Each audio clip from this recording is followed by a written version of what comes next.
হে all, good morning. কেমন আছো বন্ধুরা? আশা করি সকলেই খুবই ভালো আছো। তো নিরুর ঘরকন্যায় তোমাদের সকলকে স্বাগত। আজকে আমি কোথায় বেরিয়েছি দেখো। তো বন্ধুরা, আমি যাচ্ছি আজকে আমার বোনের বাড়ি। বোনের বড় ছেলে আজকে বার্থডে। তো আমরা সবাই বেরিয়ে পড়েছি। এখন বাজছে 9:15 মতো। তো যেতে 2 ঘন্টার মতো টাইম লাগবে। তো চলো, আজকে আমি শাড়ি পরেছি, কিন্তু এত তাড়াতাড়ি করে বেরিয়ে পড়েছি শাড়ির ফুল লুকটা তোমাদের সঙ্গে শেয়ার করা হয়নি। তো যদি পসিবল হয় ওখানে গিয়ে তোমাদেরকে দেখাচ্ছি। তো চলো, আজকে তোমাদেরকে আমি আমার বোনের বাড়িটা দেখাবো। আমার বোনের বাড়ি যাচ্ছি আমি 1 থেকে 1.5 বছর পর। আমাদের জীবনে এই বার্থডে পার্টি বলো আর অ্যানিভার্সারি পার্টি বলো বা যে কোনো পুজোর ছোট ছোট অনুষ্ঠান, এইগুলো আমাদের বাড়িতে বা আমাদের আত্মীয় স্বজনের বাড়িতে থাকে বলেই আমার মনে হয় জীবনের আনন্দ করার একটা পার্ট খুলে যায়, তাই না বন্ধুরা? তারপর ভেবে দেখো, যেসব আত্মীয় স্বজনদের সঙ্গে হয়তো আমাদের অনেক বছর দেখা হয়ে ওঠেনি, এই সব ছোটোখাটো অনুষ্ঠানের মাধ্যমে তাদের সঙ্গেও কি সুন্দর দেখা হয়ে যায়। তো এই সব ছোটোখাটো অনুষ্ঠানগুলো আছে বলেই আমাদের জীবনের অনেকটা একঘেয়েমিও কেটে যায়। তো চলো, এখন অনেকটা পথ যেতে বাকি। গান শুনতে শুনতে যাচ্ছি, বেশ ভালোই লাগছে। আর এইদিকে রাস্তাঘাট এখন বেশ উন্নত হয়েছে। আগে যখন আমরা এই রোড ধরে যেতাম, রোডগুলোর খুবই খারাপ অবস্থা ছিল। বর্ষাকালে কি হয় বলো তো, অনেক রাস্তায় না মানে প্রচণ্ড খারাপ অবস্থা হয়ে যায়, গর্ত হয়ে যায়। তারপর ওই গর্তের ওপর দিয়ে কোনো গাড়ি নিয়ে যেতে খুবই অবস্থা খারাপ হয়ে যায়। তো ভালোই লাগছে, রাস্তাঘাটের উন্নত হচ্ছে, দেশ উন্নত হচ্ছে, খুবই ভালো লাগছে। আর এই সাইডগুলো দেখে তোমরা নিশ্চয়ই বুঝতে পারছো যে এগুলো এখন আন্ডার কনস্ট্রাকশনে রয়েছে। তো ধীরে ধীরে হয়তো আরও উন্নত হবে। তো যখন যাব আবার দেখতে পাবো আর তোমাদের সঙ্গেও শেয়ার করব।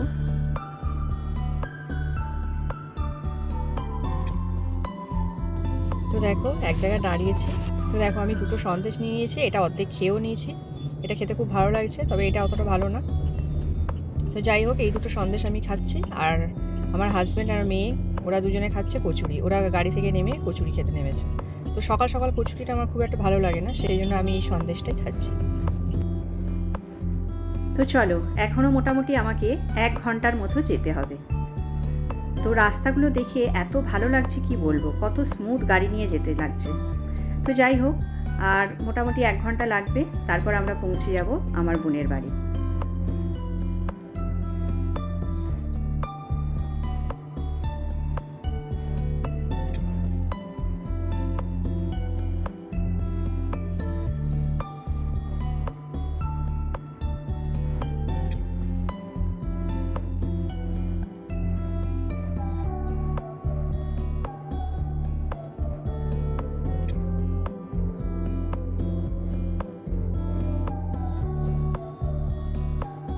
তো এই দেখো, 2.5 ঘন্টা জার্নি করে চলে এলাম আমার বোনের বাড়ি।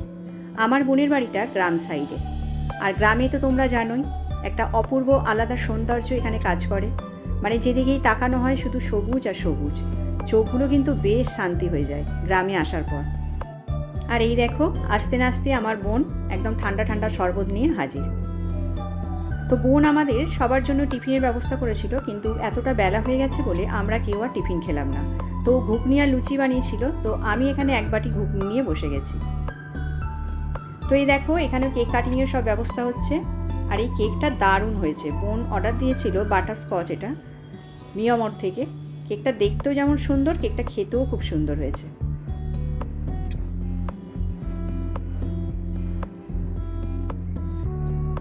এই হচ্ছে আমার বোনের বড় ছেলে, ও 2টো ছেলে। আর পিছনে যে দাঁড়িয়ে আছে ওটা হচ্ছে ছোট।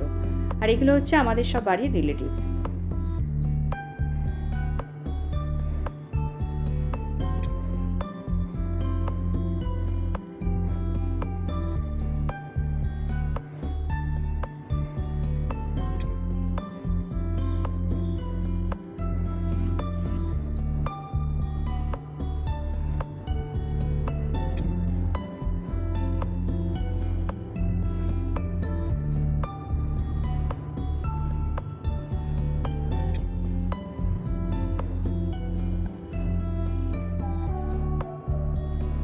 তো কেক কাটিং করা হয়ে গেল, আর ওকে এখন খাবার পরিবেশন করে দেওয়া হয়েছে। এখানে দেখো, ওকে 5 রকমের ভাজা, 2 রকমের 2টো সবজি, একটা হচ্ছে পটল চিংড়ি আর ছ্যাঁচড়া, আমাদের বাঙালিদের অনুষ্ঠান বাড়ির সবথেকে ফেভারিট একটা সবজি। আর হচ্ছে চিকেন কষা, মাছের ঝাল, চাটনি, পাঁপড়, পায়েস, মিষ্টি, আর একটা সন্দেশ করেছিল, ওটা হচ্ছে ওই দুধ চমচম না কি বলে না, একটা সন্দেশ আছে, ওই সন্দেশটা, আর আইসক্রিম। তো আমরা দেখো ওকে খাবার আগে সবাই মিলে একটু করে পায়েস খাইয়ে দিচ্ছি। ওর বার্থডেটা হচ্ছে মানে বার্থডের যে অনুষ্ঠানটা রেখেছে ওটা দিনের বেলা, তো আত্মীয় স্বজনরা তো সবাই বাড়ি চলে যাবে, সেই জন্য দিনের বেলায় আগে কেকটা কাটিং করা হয়ে গেল।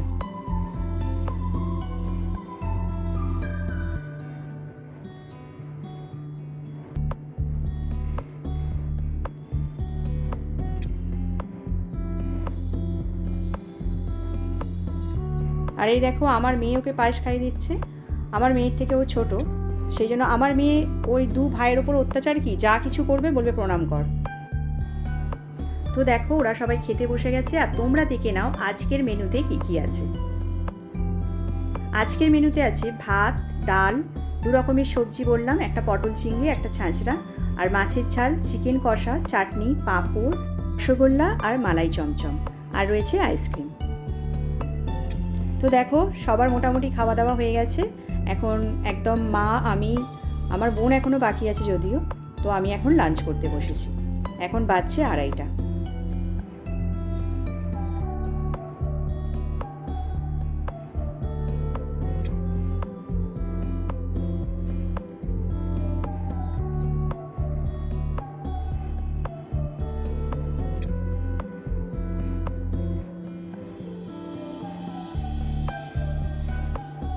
এই কেকটা দেখো, এটা এখন আমাকে খেতে দিয়েছে আমার বোন। দুপুরবেলা যে কেকটা কাটা হয়েছে ওইটাই এখন খাচ্ছি ধীরে সুস্থ। তো আমি এখন কেকটা খাচ্ছি। আর আজকের ব্লগ এইটুকু। আর বোনের বাড়ি যে তোমাদের ঘুরে দেখাবো বলেছিলাম, সেটা আমি একটা অন্য ভিডিওতে তোমাদেরকে দেখাবো। মানে কালকে আমি এখন আছি বোনের বাড়িতে, তো কালকে যে ব্লগটা আমি করবো সেটা বোনের বাড়িটা ঘুরে দেখাবো। আর আজকের মতো এইটুকুই। ব্লগটা যদি ভালো লাগে অবশ্যই একটা লাইক করো, আর চ্যানেলটা সাবস্ক্রাইব করতে একদম ভুলো না। তো দেখা হচ্ছে নেক্সট ভিডিওতে।